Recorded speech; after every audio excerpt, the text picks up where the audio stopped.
Benvinguts al podcast de Ciència en Català. Benvinguts a Bata i Bota. Amb tots vosaltres, la Laia i la Paula.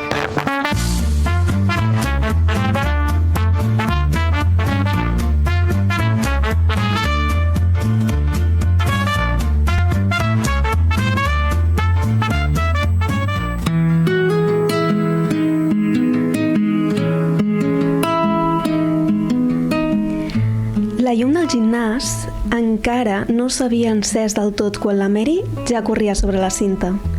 Sempre havia estat la primera en arribar, la primera a entrenar, la primera a exigir-se més del compte.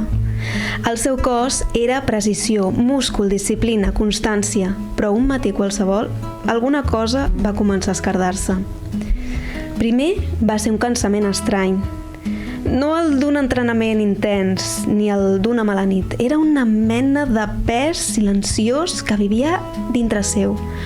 Com si algú li hagués obert el cos, li hagués omplert el cos de sorra mentre dormia. Després van venir els petits oblits. Les paraules no es trobaven. Els exercicis que coneixia de memòria, de sobte li semblaven llunyans. La respiració curta, els músculs rígids. La gent li deia que descansés més, que no s'obsessionés tant, que tots tenim èpoques dolentes, però ella sabia que allò no era normal. La Mary havia crescut creient que el cos era una màquina obedient. Si treballes, respon. Si lluites, avances. Però ara corria i no avançava. Dormia i continuava exhausta. Menjava bé, i tanmateix el mirall començava a retornar-li una versió desconeguda d'ella mateixa. I el pitjor no era el dolor, era la culpa de no rendir, la culpa de decebre, la culpa de començar a odiar un cos que fins feia poc havia estat casa seva. Hi havia dies que es quedava asseguda al cotxe abans d'entrar al gimnàs, amb les mans al volant intentant reunir les forces suficients només per obrir la porta. I ningú ho veia. Però fora continuava semblant forta. Per dins, alguna cosa s'estava apagant lentament. Encara no sabia què li passava. Només sabia que la vida que coneixia se li escapava de les mans. Aquest relat que ens ha explicat la Laia és la història d'una dona real que patia una condició que li va canviar la vida. Avui, a Bata i Bota, volem parlar d'aquesta condició que afecta moltes persones, majoritàriament dones, i que durant anys s'ha confós amb estrès o tristesa. Som la Laia i la Paula, esteu escoltant Bata i Bota des de l'estudi 1 de Ràdio Cornellà i avui tenim amb nosaltres la Marta Marín, creadora de Blanco y Miedo, il·lustradora i, molt important per l'episodi d'avui, pacient d'hipotiroïdisme. Marta, benvinguda. Hola, com esteu? Ha sigut superemocionant. Sí, que guai. Uau, però molt o sigui, ja podria desenvolupar tot el podcast arrel d'això, de veritat. És molt guai aquesta història, quan la vaig trobar va ser com, sí, l'hem de és això, és que és tal qual. Sí.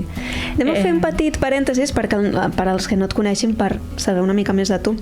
La Marta és dissenyadora gràfica, il·lustradora, creadora de Blanco y Miedo, com va explicar la Paula, i és un projecte que va néixer el 2019 com una eina personal per dibuixar les teves pors en forma de monstres.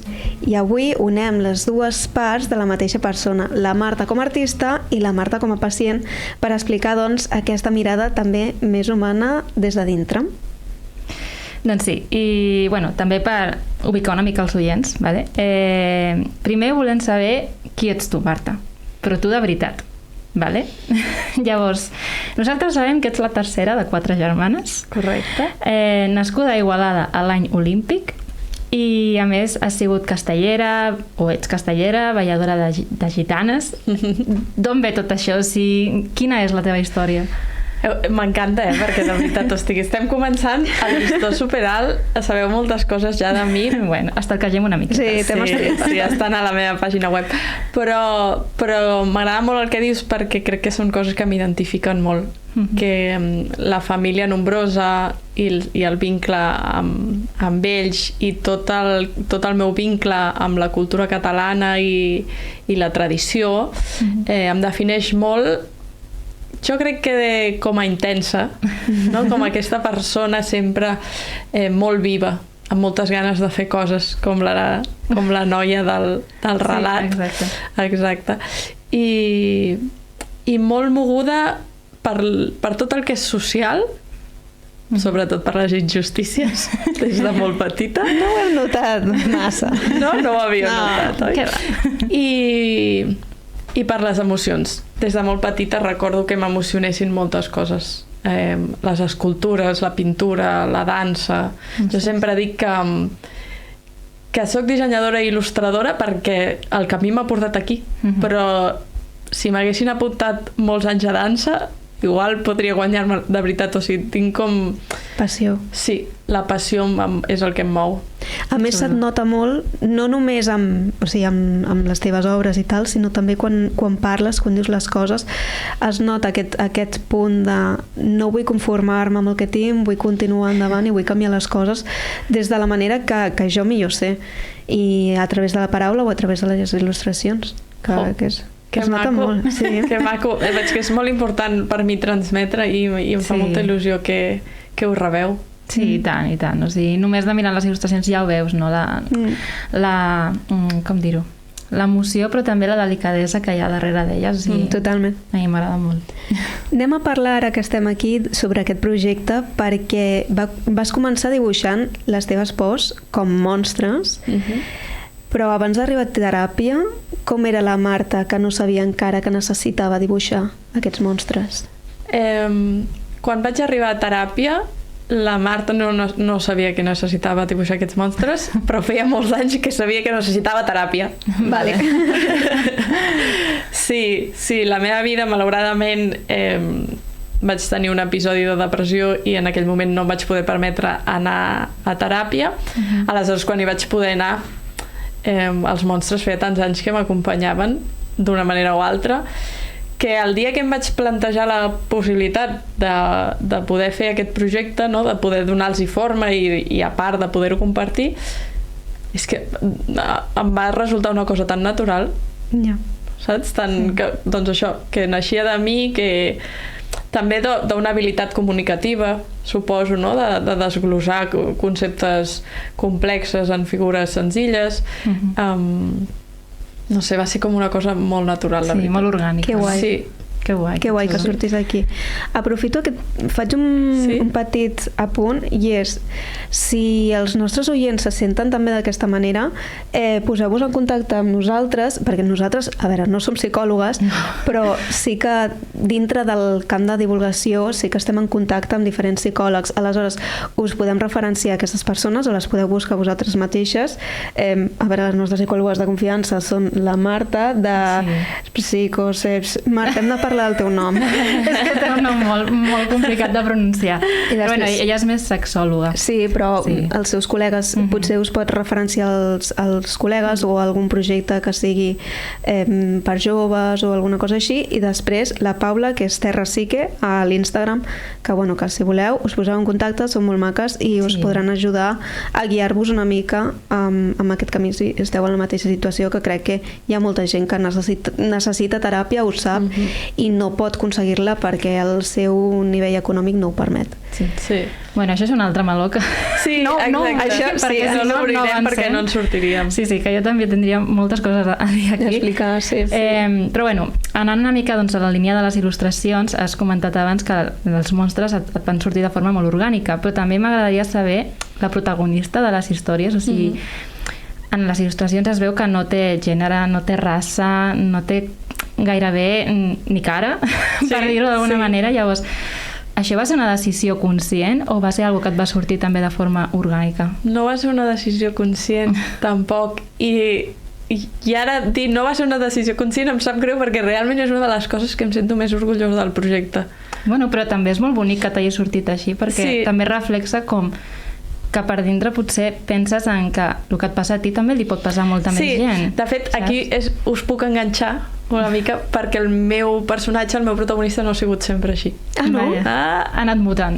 Havíeu d'arribar fins al final de tot que de fet fa gràcia que ho feu perquè la primera publicació que vaig fer està pensada com per si algú es mirés totes les il·lustracions d'inici fins a aquella, està pensada com per per tancar-ho. Però no, al principi, com que tenia una llibreta i ho feia amb pinzells i pintura, no podia ser, o sí podia ser, però feia un personatge negre, també. I a més el dibuixava amb monyo i amb pits. Sí, i també va ser molt orgànic i molt natural, que es va anar transformant.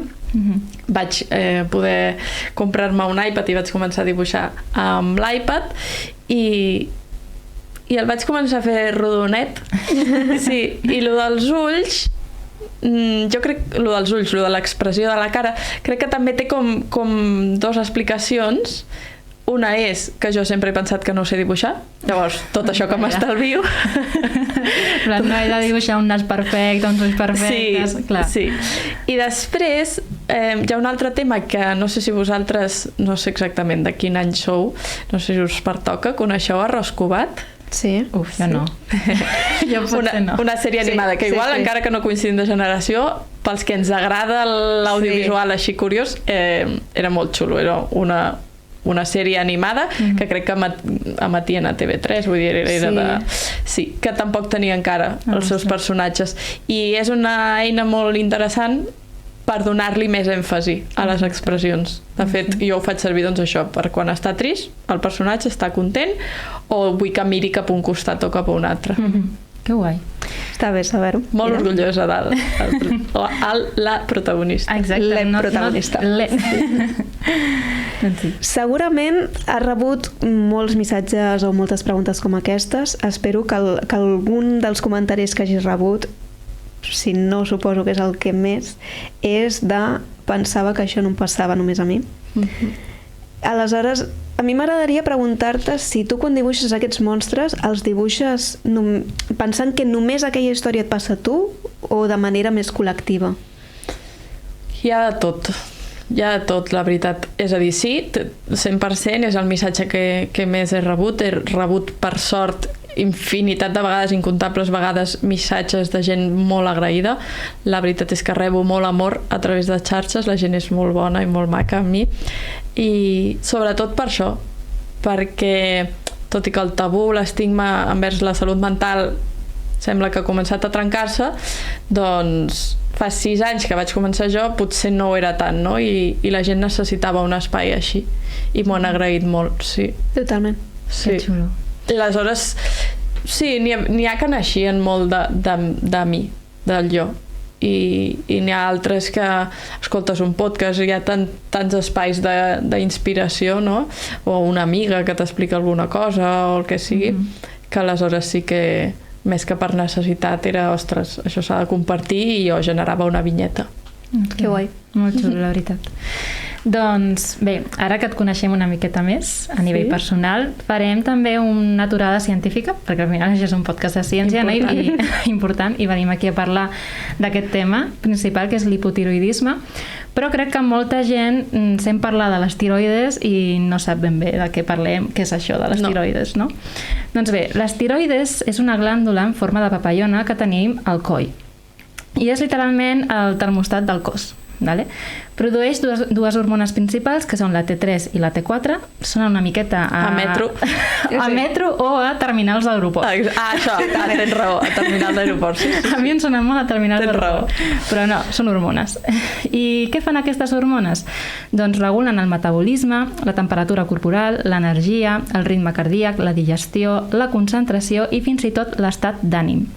Hi ha diverses malalties de les tiroides, no? Però avui ens volem centrar en aquelles que afecten la producció d'aquestes hormones. Llavors, pel que fa a la producció d'hormones, doncs, quan la tiroides falla pot passar dues coses, pot anar per dos extrems. Per una banda tenim l'hipotiroïdisme, que es dona quan la glàndula treballa poc i produeix menys hormones. Llavors, com a conseqüència, el cos va una mica al ralentí. Vale? Dona lloc a cansament extrem, fred constant, guany de pes, caiguda de cabell, pell seca, boira mental i fins i tot depressió. Check tot? Check. Vaja. Però després tenim l'hipertiroïdisme, que seria tot el contrari, no? Doncs aquí produïm moltes hormones. i fa que el cos doncs, vagi en moda Fast and Furious. Amb símptomes com una pèrdua de pes sobtada, tot i que menges bastant, no? Taquicàrdia, ansietat, tremolors, insomni... Bueno, també vull dir que encara que tu has fet check, jo crec que aquests símptomes són els més comuns, però també depèn molt de la persona i del cos. A vegades hi ha símptomes que passen d'hipotiroidisme a hipertiroidisme. És una mica complexa. Sí, que la ciència pues, cada dia va coneixent més coses i que a vegades hi ha algunes coses que s'han d'anar col·locant a lloc. Exacte. Vull dir, algunes es treuen, altres es posen. 100%. Mira, l'altre dia justament... faig el punt, vale? Ho faig ràpid. Vaig estar en un congrés en el qual vaig llegir el pòster d'una companya que parla sobre farmacoteràpia. S'utilitzava un medicament, ara em sembla que era per la depressió. S'utilitzava un medicament per la depressió, el qual s'havia vist que aquest medicament no anava bé per les persones que fumaven, però aleshores els deien a aquestes persones doncs deixeu de fumar i aquest medicament els hi anava bé. Què passa? Que els hi provocava un estrès tan gran a l'haver de deixar de fumar que en comptes d'anar-los bé el medicament els hi anava encara pitjor. És que... Per això dic que... Sí, que al final... ja hi arribarem, però al final és que la medicina ha de ser personalitzada. Totalment. Sí. Però bueno, seguint una miqueta el que estava explicant abans. Interessantíssim, segueix, sisplau. Doncs bé, una dada important que hem de saber és que l'hipotiroidisme és molt més freqüent del que ens pensem. S'estima que afecta entre el 4 i el 10% de la població global i, en canvi, el hipertiroidisme és només un 1 o 2%. I, per altra banda, l'hipotiroidisme afecta aproximadament 5 vegades més a les dones que als homes. I, de fet, segons l'American Thyroid Association, una de cada 8 dones podria desenvolupar hipotiroidisme al llarg de la seva vida. Llavors, ara que hem fet aquests 5 cèntims sobre l'hipotiroidisme, Marta, tu quan vas saber que tenies aquesta condició? Com va arribar el diagnòstic? T'anava a dir, poques em semblen. Una de 8 em semblen poquíssimes. Sí? Si és que entre la meva tieta, la meva àvia, jo ja... Ja està, no? Ja feu les una de 8. Són moltes, clar, i sent hereditari i tot. El meu diagnòstic... Quina era la pregunta? Bueno, com va arribar, o sigui, quan et vas donar compte que tenies aquesta condició? Jo era adolescent.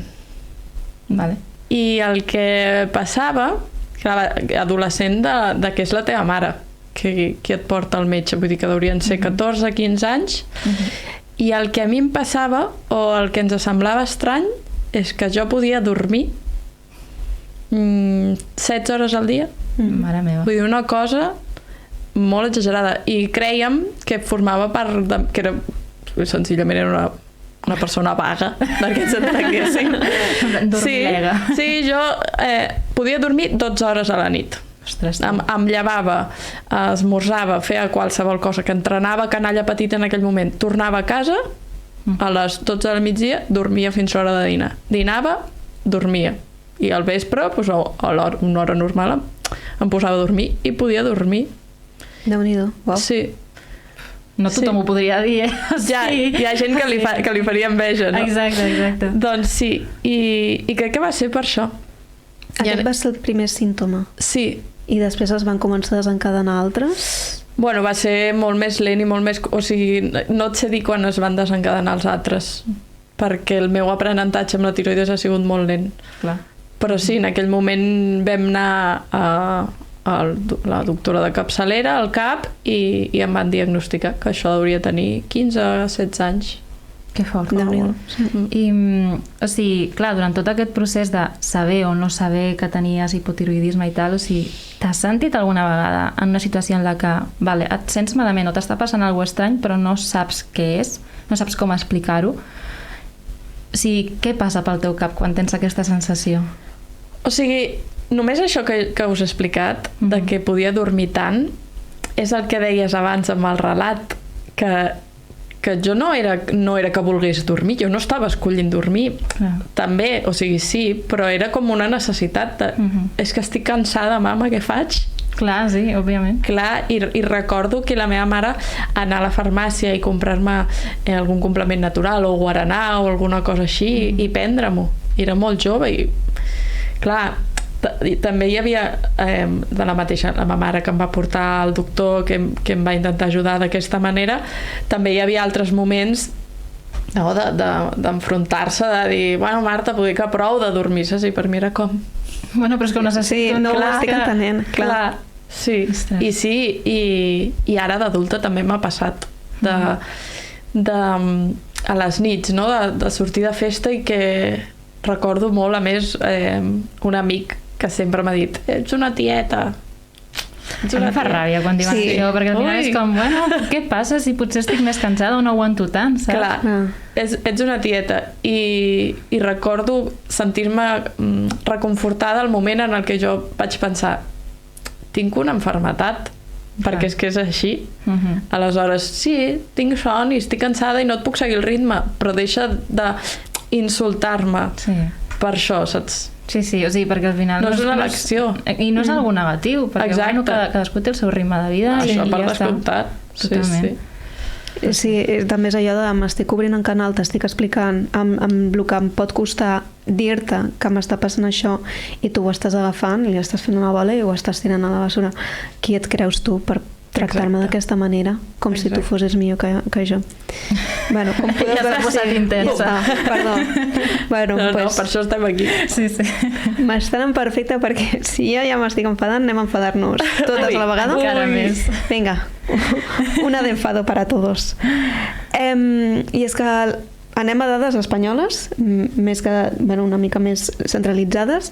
L'hipotiroïdisme afecta aproximadament entre el 8 i el 10% de les dones, una proporció que és fins a 8 vegades superior als homes. Això són dades tretes de la Societat Espanyola de Endocrinologia i Nutrició, que li direm SIN a partir d'ara.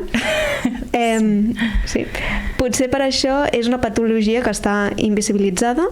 De fet, la mateixa SIN alerta que l'existència d'un greu biaix de gènere en la detecció.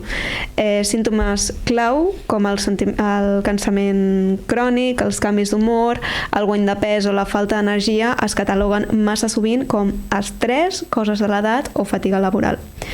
I el sistema públic de salut sol basar el diagnòstic gairebé exclusivament en una sola hormona, que és la TSH, l'hormona estimulant de la tiroides o tiotropina.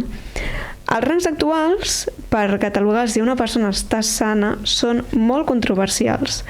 S'aplica una visió reduccionista de blanc o negre, on algú, si té una TSH de 4,2, que és el que frega el límit per determinar si una persona està bé o no, doncs tu et pots trobar fatal, exhausta, deprimida, però oficialment tu estàs catalogada com a persona sana. I hi ha aquest... a córrer. Sí, a córrer. Tanquem els ulls i això no pot ser.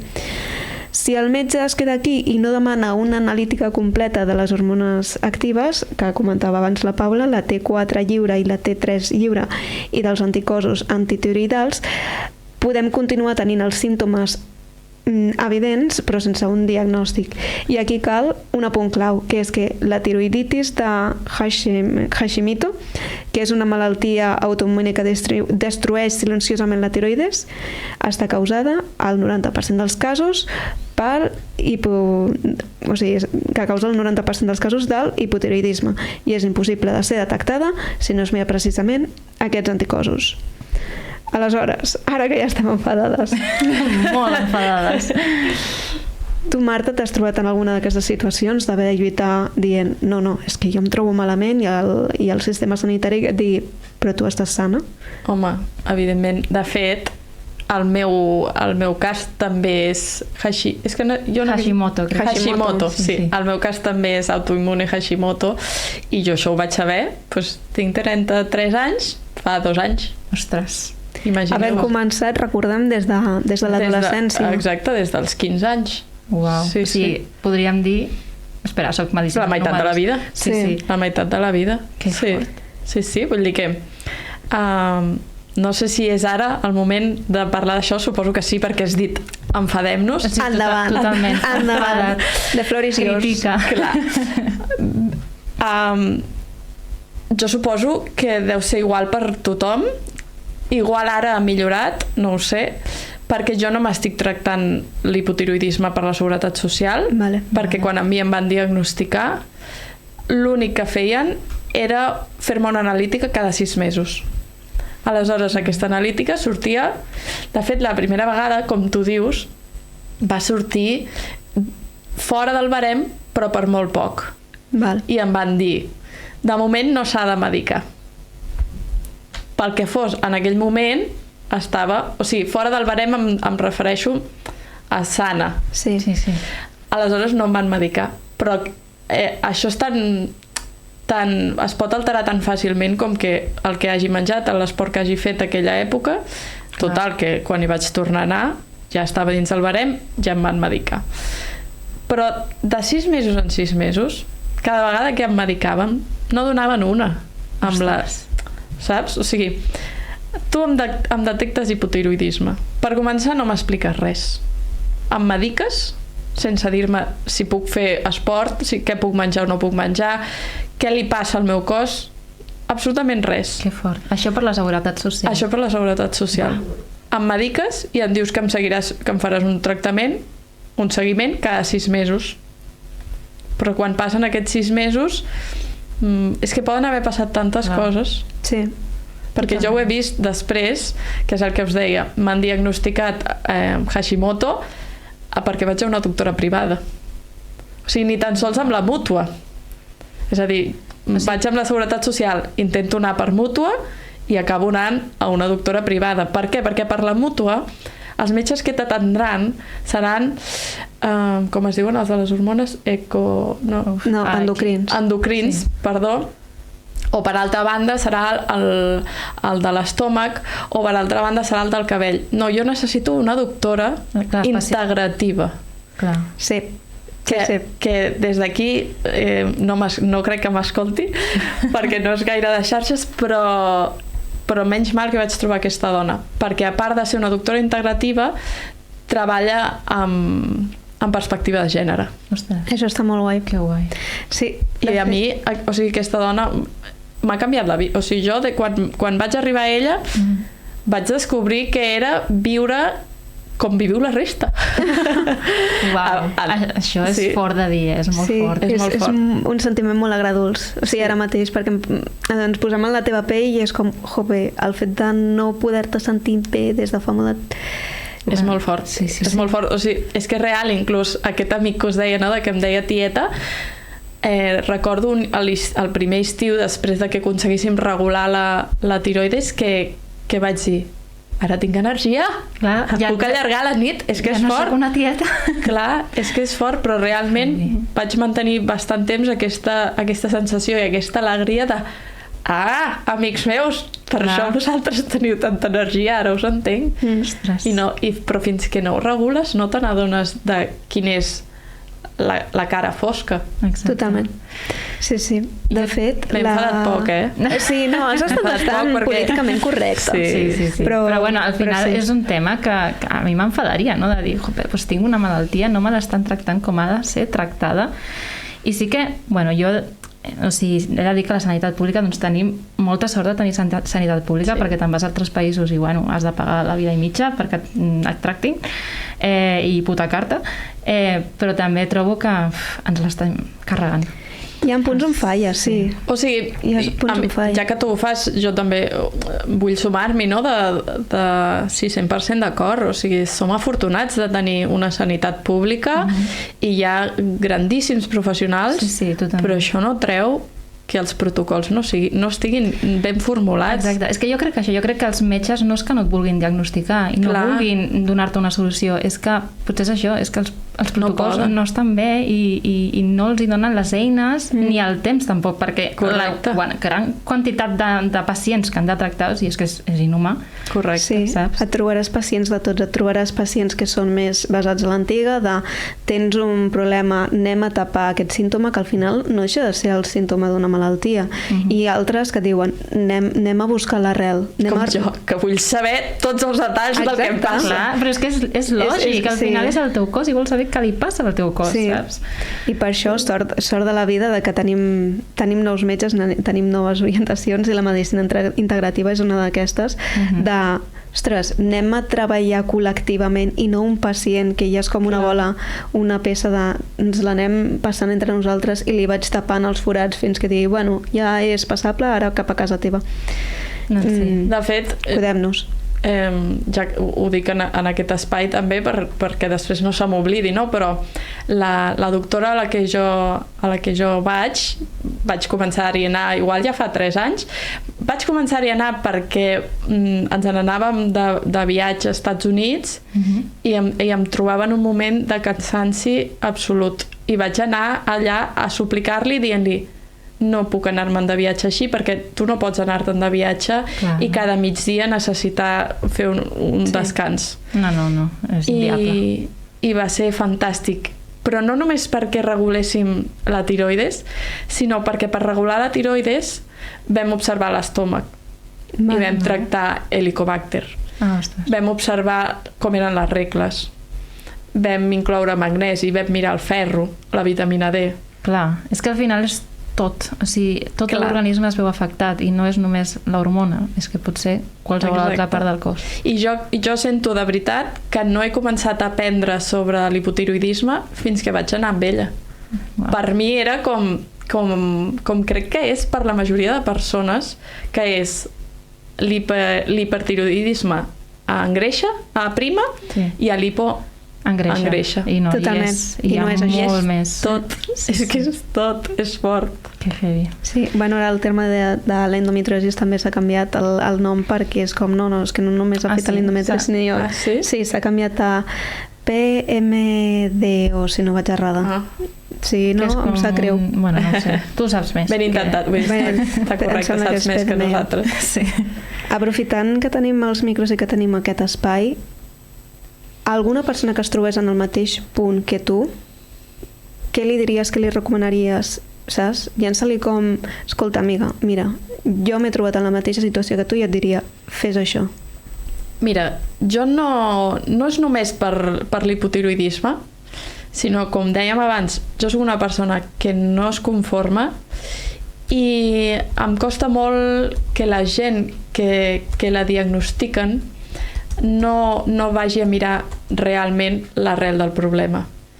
Perquè et mediquen per tota la vida sense explicar-te que pots evitar aquest aliment, sense explicar-te que la caiguda del cabell potser és arrel a una altra cosa, no? I ens conformem molt sovint, trobo.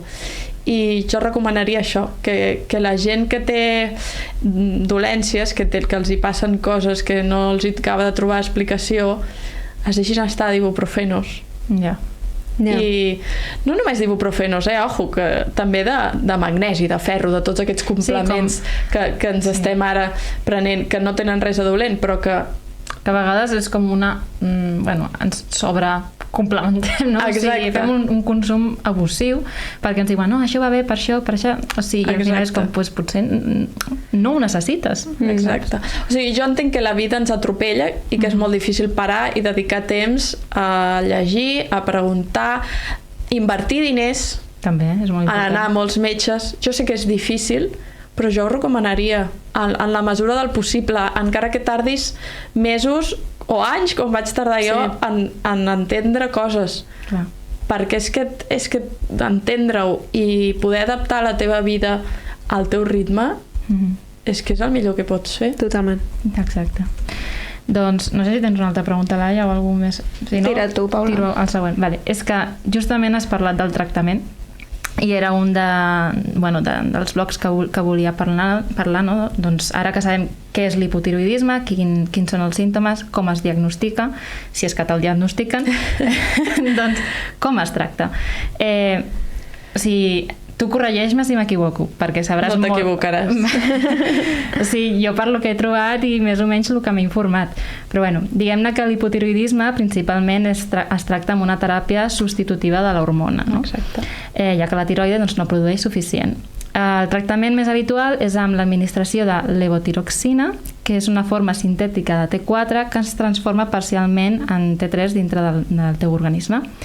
Llavors, en la majoria dels casos és un tractament de llarga durada o de per vida i l'objectiu doncs, és normalitzar els nivells hormonals i eliminar els símptomes. Llavors, la dosis s'ha d'ajustar de manera progressiva mitjançant control d'aquestes hormones i també aquest control permet evitar tant la manca de l'hormona com l'accés, que donaria lloc al hipertiroidisme. Llavors, pel que ens has comentat, tu, o sigui, com vas començar amb el tractament? Perquè crec que has dit doncs, això que... Sí. T'explico. Vale, sí. Has dit un nom molt científic del medicament, però, sí, però no sé Eutirox, si és... suposo. O Eutirox igual és la marca. Potser és la marca, sí. Moltes vegades és la marca del medicament. Sempre que he parlat amb persones que pateixen amb la malaltia és Eutirox per tothom. De fet, la meva iaia sempre em pregunta de quant estàs, perquè ella també se la pren, de quant estàs prenent ara? I jo de 75, iaia, jo de 50! Mare. No, perquè... És molt, Sí? Bueno, no ho sé, sí. Crec que sí, no? No, crec que hi ha 25, 50, 75, 88, però llavors hi ha 200... Vale. Ostres, vale. Jo ho estava relacionant una mica com amb l'ibuprofena, jo pensant 75 és molt, perquè l'altre arriba a 1 gram, no? No, però potser és no sé. No, és molt poquet. Wow. Vale. Vale, menys mal. Crec que és molt poquet. Bueno, no ho sé. De fet, una cosa que em va passar quan ho intentàvem regular és que vaig prendre unes que era de mes del que a mi em tocava i vaig tenir hipertiroidisme uns mesos. Ostres. I tampoc li recomano a ningú, o sigui, perquè això, no dormir, hiperactivitat, d'un extrem a l'altre, molts nervis, un horror. Sí. I quan vaig veure el resultat dic, si és que tot té explicació, és que sembla que no, però tot té explicació. Quan van sortir els anàlisis, tu ja. Clar. Ara tot tiene sentido. Doncs sí, amb l'Eutirox vaig començar i la vaig deixar. Ostres. Perquè tu tens 15 anys i et diuen t'has de medicar per tota la vida. I jo, no, vull dir, és broma. Clar, per mi no tenia cap sentit. Clar. I tornes, és que estic fent servir molt el concepte de tieta, però tornes a sentir-te com gran. Clar, totalment. Saps? I per mi no ho volia. No ho volia per mi. Res. Va ser qüestió d'uns mesos que vaig haver de tornar-la a prendre, perquè clar, em tornava a sentir molt cansada i tot. Però jo ara, amb l'Eutirox estic tranquil·la, sento que el meu cos la necessita i que està bé donar-li. És veritat que també m'he de prendre suplements per complementar altres coses, però també tinc l'experiència de la meva tieta, que també té hipotiroidisme de Hashimoto, i ella no es medica. Ostres. Sí, ella li agrada intentar-ho d'aquesta manera, sempre és molt conscient del que menja, de l'estrès que pateix i així, i ella ho treballa d'altres maneres. De manera sola o també acompanyada? Acompanyada, vale. Sí. Jo personalment no és una cosa que faria. Vale. Però bueno, exacte. Està bé saber que hi ha altres maneres de regular-ho. Amb els aliments, amb l'esport, no? Sobretot amb l'estrès, ens influeix moltíssim. Però bé, que cadascú... Sí, que escolli la seva manera. Sí. Jo la vaig deixar per frustrar. És que és frustrant. Imagino que ha de ser molt frustrant. Sí. I perquè no s'entén com... Saps? A mi mai m'han dit tens una malaltia. Saps? És com una cosa petita, l'hipotiroidisme. Bueno, petita no és, perquè t'afecta el teu dia a dia. Però jo crec que es concep així. Clar, o sigui, si no és un càncer ja és una cosa petita. Sí, clar. Doncs no, per mi no ho és. No, perquè al final, mi tampoc. Si és algo que t'està afectant i doncs això no pots fer segons quines coses. No et permet fer vida normal. Exacte. Jo crec que no. I a més... Però tornem al que dèiem, no? Que igual em repeteixo, però és que tot em porta al mateix lloc. Quan ho vaig regular vaig dir, quina calor! De cop i volta. I deia, quina calor, així no es pot viure. Clar, sempre havia tingut molt fred. I el meu entorn no m'entenia. Saps com pot ser? Jo potser també... És que jo sempre sento fred, saps? Home, no, però tu tampoc estàs tan cansada. Bueno, Estàs cansada de la vida, però... Bueno, que soc molt dormilega, jo. Em costa molt aixecar-me pels matins. Clar, veus, jo també em costava molt, i ara no tant. Ostres. El cabell sento que em cau igual. Però no, amb les meves germanes, per exemple, sabent que és hereditari i que elles tenen molta facilitat per guanyar pes, de fet pel tema de la depressió, que no n'hem parlat gens, Sí, també. jo els hi dic, feu-vos proves. Sí, perquè mai se sap. Però clar, van per seguretat social perquè en principi no tenen res, aleshores Ja. també hi ha un punt de comoditat de no saber les coses a vegades. Sí, mira, l'altre dia això ho parlàvem. És que vam tenir un episodi que parlàvem del dret a saber o no saber que tens una malaltia. I just, doncs quadra amb això. Sí, justament és un cas. No vam parlar del cas, parlàvem del càncer de pit, vam posar l'exemple del càncer de pit, però sí, seria un exemple clar de si vols saber o no vols saber si tens una malaltia per considerar-te o no pacient per tota la vida. Ja, bueno, és això de les etiquetes, que hi ha gent que l'afavoreix i altra que no. A mi, en el meu cas, sempre a favor. Sí, clar que sí. I parlant no només de la medicació, va rebre recomanacions també a part dels metges, és a dir, mira, et donem aquesta medicació, però jo et recomano que si fumes, deixis de fumar, o si no fas esport, que comences a fer una cosa d'aquestes. És que és un tema que em fa molta gràcia també, perquè hi ha com els hàbits saludables. Els hàbits saludables, vull dir, que es recomanen per tot. Sí. Que no... No és que sigui un especial per No, tractar no això. recordo especialment que cap metge, ja et dic, segur que no. Segur que no, perquè no recordo. Clar, també tenia 15 anys, però jo crec que la meva mare tampoc ho recorda, de que ens diguessin no mengis això, o als matins tindràs més energia, aprofita per... No ho recordo.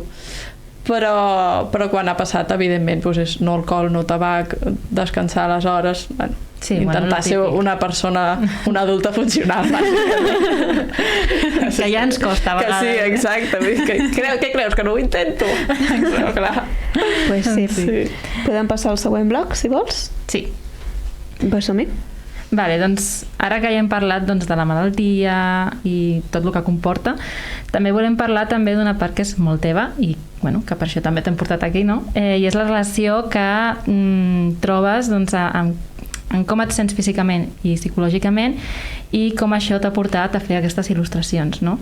Llavors, la meva pregunta és si l'hipotiroïdisme t'ha inspirat per crear més il·lustracions o t'ha afectat a la teva creativitat o al teu ritme de crear, el teu art? Aviam, o sigui, és que m'afecta tot. Clar. Em refereixo a que quan passo una època que està desregulada, que a més amb la meva parella és una cosa que ho veiem molt clarament. Diem, hi ha alguna cosa que no està anant bé. Clar, aleshores estic cansada. Si estic menys creativa. De fet, hi ha una cosa que no sabré mai, que és aquesta depressió que vaig tenir o altres episodis que he tingut de més malestar, de més desequilibri en la salut mental, no? Què és... Quina interconnexió té, sí. Clar, quina part prové d'aquest cansanci o d'aquest hipotiroïdisme i quina és realment... Sí, algú teu, algú que realment estigués... Exacte, vull dir que està clar que són totes dues, no? Que sense una no hi ha l'altra, no? Però sí, la salut mental és un tema que m'ha travessat fa molts anys i que també em vaig sentir molt reconfortada quan algú em va dir, ja no recordo quin metge hauria ser, si el primer, el segon, el cinquè o el 20è, em va dir símptomes de depressió, i vaig dir, uau, o sigui, aquesta tristesa que sento pot venir d'això, d'aquest cansanci, és que té tot el sentit del món, no? Sí. Al final, jo quan vaig començar a entendre com funcionava l'hipotiroïdisme, em vaig imaginar una màquina que li costava funcionar. Llavors, tot el que requerís energia... Clar, no anava bé. No anava bé, clar, era lent. Les digestions, lentes. El regular la temperatura, lent. El creixement del cabell, lent. L'energia, escassa. I si no tens energia, Clar, no pots fer coses que et sentin bé. Clar, l'alegria també es veu afectada directament. Totalment. Sí. Sí, hi ha com una certa tristor, diguem, perquè si tu tens un braç trencat, ningú nota que tu tindràs un dolor, però si tens algun tipus de malaltia que ve més de nivell intern, algú que no es pugui visualitzar, aleshores, com que la gent no ho nota, és com si no existeix. I crec que també hi ha una part interna, que potser m'equivoco, que tu ho intentes també infravalorada. Bueno, si els altres no ho noten és perquè em veuen bé, i si em veuen bé és que jo estic bé, i entres com en aquest bucle que pot afectar inclús a la teva parella. Sí, 100%. O sigui, és que el que no es veu no passa. Totalment. 100%, vull dir, és que amb tot. I hi ha coses que sí que es veuen, no? Com dèiem, el càncer. Sí. Vull dir, no es veu, però bueno, al final... Però li posem, no?, a la paraula càncer precisament, té molt estigma, és molt pesant, no? I a la seguretat social de cop s'activaran tots els protocols perquè entenc que hi ha una cosa de que la teva vida està en perill. Però quan en teoria són cosetes que no es veuen, que pots anar fent, que la solució és sortir de casa o descansar, aleshores ja no és responsabilitat de cadascú, no del sistema. I clar, és difícil, és una batalla complicada. I va cremant. Sí, i va cremant. I igual que li diem a la gent, no?, que l'animem a anar a buscar l'arrel del que els hi passa, a mi sempre m'agrada també fer un gest de és normal, és que és cansat. És igual que buscar psicòleg, quan amb el primer no et funciona i has de tornar a començar, és que és el mateix. Quan comences amb un endocrí i no et fa cas i no t'està atenent i no t'explica i n'has de buscar un altre i un altre, sí, no, al final és frustrant. Sí. Ara que està de moda tot lo de la salut mental a les xarxes socials, a Instagram, i que tothom en parla, perquè tothom sap de tot, Aquí... Sí que estàs enfadada, així sempre estic com un puntet. Sí, necessito vacances. Creus que creus que les malalties estan tenint una bona visibilitat per part de les xarxes, o hi ha tant de soroll creat que s'esborronen entremig? És que m'agafes en un moment que la meva relació amb les xarxes jo crec que és la meva relació més tòxica ara mateix. Podem canviar de preguntes. No, perquè m'agrada respondre-te-la. Jo realment crec que per qui vulgui la informació és útil. Vale. Perquè en trobarà. I trobarà la precisa. No crec que es molestin entre elles. El problema, evidentment, és quan aquesta informació precisa és correcta. Sí. No? Vull dir, jo hi ha una cosa que valoren molt amb la meva feina, últimament m'ho estan dient moltíssim, i és que al meu perfil hi posa no soc psicòloga, soc pacient. Clar. No? Perquè sempre intento no ser gens intrusiva en la feina dels altres. I jo no ofereixo teràpia, ni one-to-one, ni cap... Jo ofereixo la meva experiència o els meus pensaments en un format vinyeta o el que sigui, i si t'encaixa, perfecte, no? Però no passa amb tothom. I jo em posa molt nerviosa, pateixo molt veient que hi pugui haver-hi persones que es puguin posar amb un trastorn o amb un problema greu en mans d'un coach. Amb amor als coach, entenguem-nos. Sí, però els coach que facin de coach... Correcte, que m'ensenyi a ser més productiva, a ordenar-me. Però que després no diguin vull ser terapeuta i no facin estudis corresponents. Clar, terapeuta, has de fer un cicle i tal. Psicòleg necessites... Ja és una altra cosa. Clar, és que diferenciem psicòleg i terapeuta, Clar, és important. Sí, i al final jo també, durant molt de temps, he fet servir el concepte il·lustració terapèutica. Sí. Vull dir que és molt ampli el concepte teràpia, no? Però, en resum, crec que està bé buscar aquesta informació, que Instagram te la pot oferir, que no ha de ser evidentment, el teu mitjà d'informació, sinó que t'ha de servir per connectar amb coses que realment et puguin anar bé per la teva necessitat, però que anem amb cuidado. Filtrem, sí, totalment. Filtrem. I jo tinc una pregunta, ara que has dit, no, que tens una relació una mica tòxica amb les xarxes, o sigui, t'has trobat en una situació d'haver de posar límits per també curar-te en salut, no?, d'aquesta toxicitat que a vegades n'hi ha a les xarxes. Que Posar límits et refereixes a mi, a mi mateixa? A tu mateixa, amb les xarxes, o potser de la teva comunitat, de que hi ha algun moment de dir, doncs mira, no m'agrada el que m'esteu dient, o alguna cosa així. No m'agrada el que m'esteu dient, no m'ha passat, perquè la veritat és que la majoria de vegades que rebo comentaris de haters, que diguéssim, entro al perfil i hi ha gent que no em segueix. Ja, bueno, això sempre passa, sí. I aleshores és com, vale, la teva opinió m'importa menys 1000, perquè en general intento que no m'importin les opinions, però si és d'una persona que no en té ni idea de qui sóc i que ha arribat al meu perfil a quedar-se tan ample dient la seva, no m'importa gens. He hagut de posar límit alguna vegada, muy a mi pesar, amb molta pena, a alguna persona que m'ha estat compartint el seu malestar perquè jo no puc sostenir. No. A vegades sí, amb alguna seguidora que aprecio moltíssim i que tenim una comunicació com si fóssim amigues, si puc l'acompanyo, però m'he trobat en alguns casos greus d'ingressos inclús a psiquiatres de persones que m'escrivien quan els hi deixaven tenir el mòbil, coses així, i aquí sí que vaig haver de posar límits, sentint molta pena i molta culpa i alhora per responsabilitat. Clar. Bueno, però al final sí, és això, és que el que has dit, no soc psicòloga, saps? O sigui, soc pacient, llavors tu no pots acollir aquesta responsabilitat de que depengui de tu que la persona que està darrere d'aquella pantalla estigui bé o no. O sigui, tu simplement dones un espai perquè aquelles persones es puguin sentir menys soles. Sí, exacte. I després, si la pregunta era els meus límits de mi cap a mi amb Instagram, cada dia més.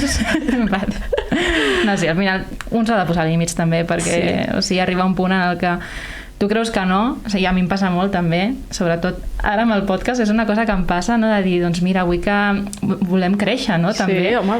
I a vegades és com t'obsessiones molt en pues, he de tenir tants likes, he de tenir tantes visualitzacions, i al final és com, bueno, pues ja sortirà, saps? Totalment. I no passa res, i no em vull crear ansietat perquè doncs, aquest reel no ha tingut les visualitzacions que jo esperava, saps? Clar. Totalment. A mi m'agradaria molt que féssim aquest pas amb les xarxes. De fet, és una cosa que compartia ahir, que crec que se'ns ha oblidat que són socials, que només són xarxes, que no les estem fent servir de forma comunitària, que la majoria de contingut és jo mime conmigo, i jo personalment em ve de gust fer un pas enrere i utilitzar-lo doncs de forma professional per dir, mira, avui estic a aquest podcast, he fet aquesta il·lustració, i evidentment la meva opinió sobre la immigració és aquesta, sobre el feminisme és aquest, però sí, abandonar una mica el jo. Exacte. Totalment. Sí, sí. Em sembla una bona Estem oferint molts discursos potents, Home, avui com ha de ser. Sí, sí. Estem sembrades. Marta, ja és hora de tancar. Oh. I seguint la tradició de bata i bota, has de respondre a la pregunta final. Ai. Vale? I és que si pogués enviar un missatge a algú que ara ens està escoltant, no?, i que potser doncs, porta mesos sentint-se malament, sense saber ben bé què li passa, per exemple, que li diuen no, el teu és estrès, no passa res, doncs què li diries, no, a aquesta persona? Ai, m'han vingut moltes coses al cap, Una cosa amb la que estic... Puc dir-li més d'una? I tant, pots ser les que vulguis. Exacte. Una cosa amb la que estic pensant jo molt últimament és en la flexibilitat, que crec que és una cosa que se'ns ha oblidat també, en ser flexibles en tots els aspectes de la nostra vida, avui pensar això, demà canviar d'opinió, avui tenir ganes d'intentar buscar què em passa i demà tenir ganes d'estar tranquil·la i no tenir més informació. Vull dir, flexibilitat en tot, cap a nosaltres i cap als altres. I en realitat no són dues coses, perquè crec que estan bastant relacionades, que escoltem el nostre cos. Sí. Que és una metàfora que jo he fet servir moltes vegades amb les meves amigues, de, tia, quan el cotxe fa soroll, quan tardes a portar-lo al mecànic? Aquella mateixa tarda. I quan et fa mal l'esquena, quants mesos passes amb mal d'esquena? Clar. No, totalment. Sí, és una metàfora molt bona. Sí. I el mateix amb l'ordinador, amb el mòbil. Tot el que és material li donem un pes i una importància, i en canvi el nostre cos, en el que hem de viure tota la vida, el tenim abandonat. Sí, ens n'oblidem. I aquest és un consell relacionat amb la salut que donaria, de que li fem cas, de que l'escoltem, de que observem. Ostres, doncs molt bé. Em sembla superbé. És un missatge molt potent i que tothom hauria de seguir rajatabla, saps? I això, escoltem el nostre cos i amb flexibilitat. Que si avui no et dona la gana d'escoltar el teu cos perquè estàs cansat, perquè el sistema t'oprimeix, doncs també està bé. Exacte. Descansa una mica, tira't al sofà i menja porqueria. Exacte, vull dir, no hem d'arreglar el món ara mateix, hi ha més gent. Exacte, però que no es conformi. Exacte. Sí. Doncs res més, ara sí que tanquem del tot. Moltes gràcies a tu, Marta, per venir, i moltes gràcies també per ser tan valenta, per explicar-nos la teva història i perquè la gent es pugui veure reflexada en això. I també és que hem tingut gent meravellosa, de veritat, la veritat és que sí, estic molt contenta amb els convidats que hem tingut perquè és com, m'encanta. Sí.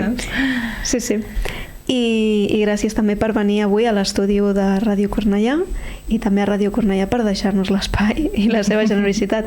Gràcies als oients per escoltar-nos i per confiar en nosaltres una vegada més, i també al nostre tècnic, el Marc, per ser un sapiens tan fabulós. Homo sapiens, Laia, que l'acabes de dir mono. Perdona, Marc. El millor final per aquest podcast. I bueno, com sempre, doncs gràcies per tots els comentaris bonics, no els dolents, els bonics, que ens deixeu a YouTube, a Spotify, a l'E-Box i a les nostres xarxes socials, que ens podeu trobar a Instagram com @bataibota. I a la Marta la podeu trobar com a Blanco y Miedo. Molt bé, la promo. I res, com sempre diem, Laia, mantingueu-vos curiosos.